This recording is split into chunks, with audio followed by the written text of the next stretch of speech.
the heart muscle of the heart. The heart muscle of the heart. What am I going to talk about?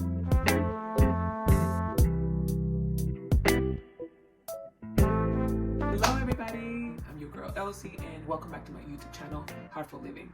So if you guys are new to the channel, if you don't know, or if you see the title, I created this channel because I want to bring awareness and shed light and just share everything that I know about looking healthy and living with a chronic heart condition, which is what I have.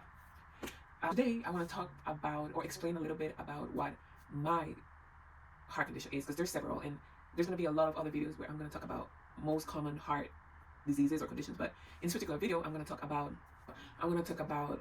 my condition, which is left ventricle non-compaction cardiomyopathy.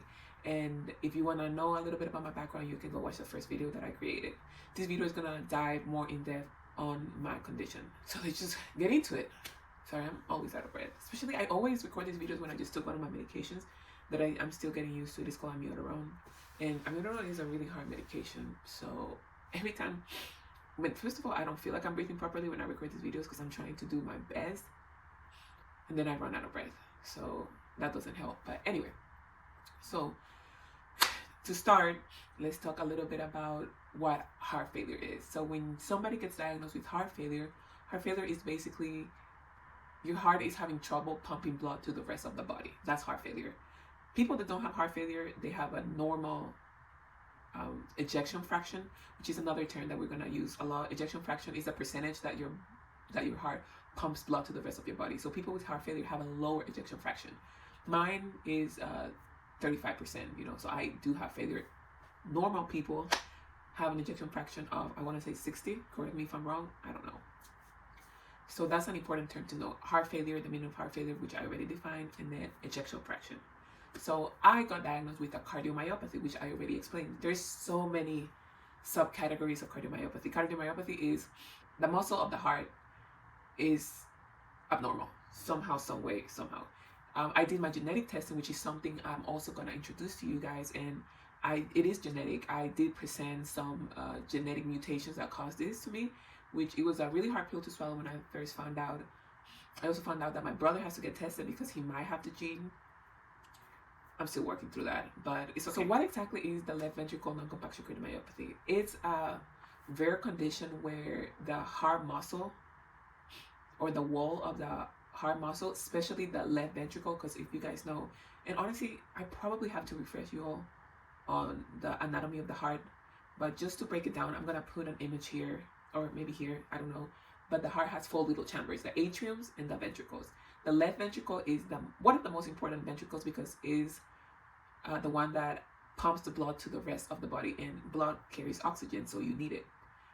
That muscle, that wall in the left ventricle didn't develop well when I was a baby in my mother's womb. It didn't develop properly, and instead of creating this smooth wall, it created like a sponge-like wall, and those little holes in the sponge are called tuberculations or traberculations.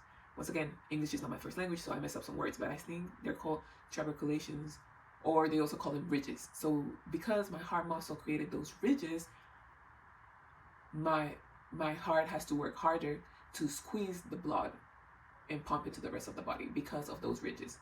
Because of those ridges and because of those tuberculations, I have to take blood thinners because the blood can get trapped in those tuberculations and they can cause blood clots. And blood clots can be really, really dangerous because they clogged the veins, and then they can go to your kidney, your liver, any organ. They can go to your brain, your heart. They can cause strokes. So you don't want a blood clot, so you have to take blood thinners.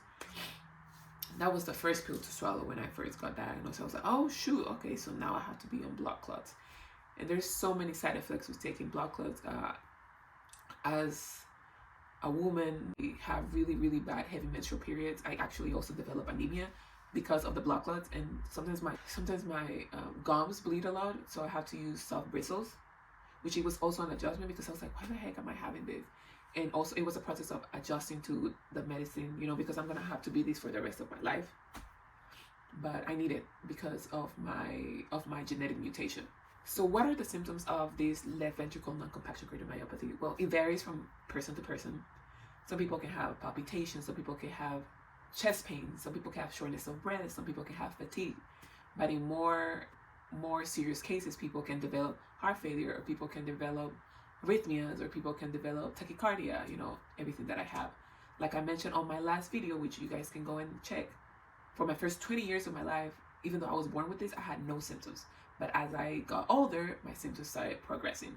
Luckily, I'm blessed and grateful that I have providers that help me, and they give me really good medication and stuff. So I am grateful that I got diagnosed at 20, especially in the United States, because I'm from Honduras, and my first 18 years of my life I spent in Honduras. There's not a lot of like technology. Like, my mom and my family tells me, if you were not in the United States, you would have never gotten that SICD implanted, which is right here, and I'm gonna show you on the next video. So stay tuned. Comment below. Comment if you wanna see my SICD. Is that too much skin? Is it PG? It is. It's just an SICD with a scar. It is what it is. How do doctors diagnose the condition? Well, there's a bunch of testings that you can do. You can start doing an EKG or ECG. You can do an echocardiogram. Do an MRI. You can do a CAT scan. Several things you can do. You can change your lifestyle, which is you can work out. You can manage your stress by meditating, doing breath work. You can eat healthy foods, as in whole grains and fruit and vegetables, low sodium and stuff. But then when symptoms keep progressing, you might have to start taking more medication, get treated with medication, which is what happened to me. My first 20 years, didn't know. After 20, I started getting treated with medications, HC inhibitors, beta blockers, all kinds of things, blood thinners, I don't even know. But I will definitely talk more on my other videos about it. What else?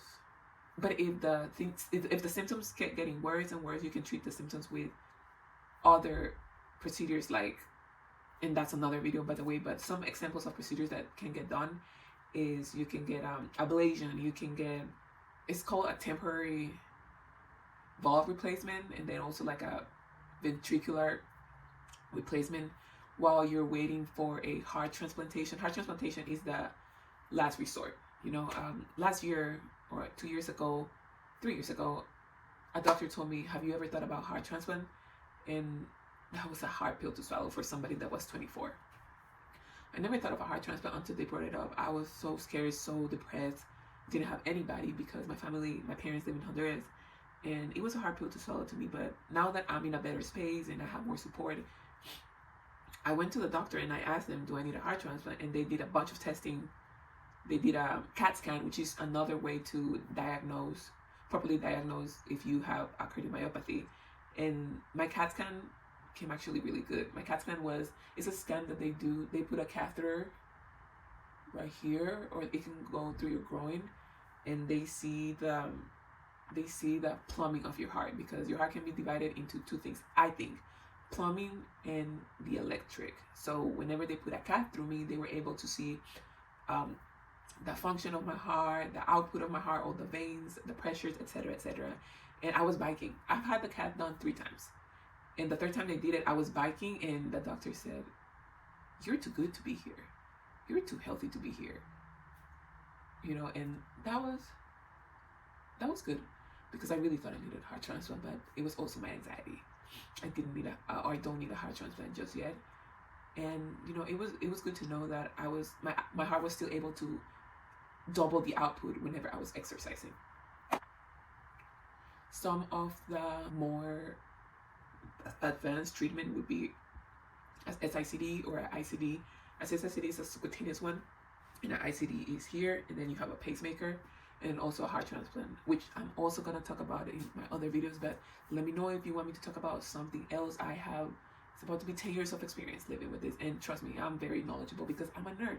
I might forget some things, but just know that I know a lot, or I might mess up some of my English words, but trust me, I got you, okay? In conclusion, left ventricle cardiomyopathy, non-compaction cardiomyopathy, it is a type of cardiomyopathy, and it's a rare disease or illness that is basically having an abnormal heart muscle that can cause tachycardia, fibrillations. There's a difference. Let me know if you want to know the difference. It can cause chest pain, shortness of breath, fatigue. Yeah, that's all I can think of.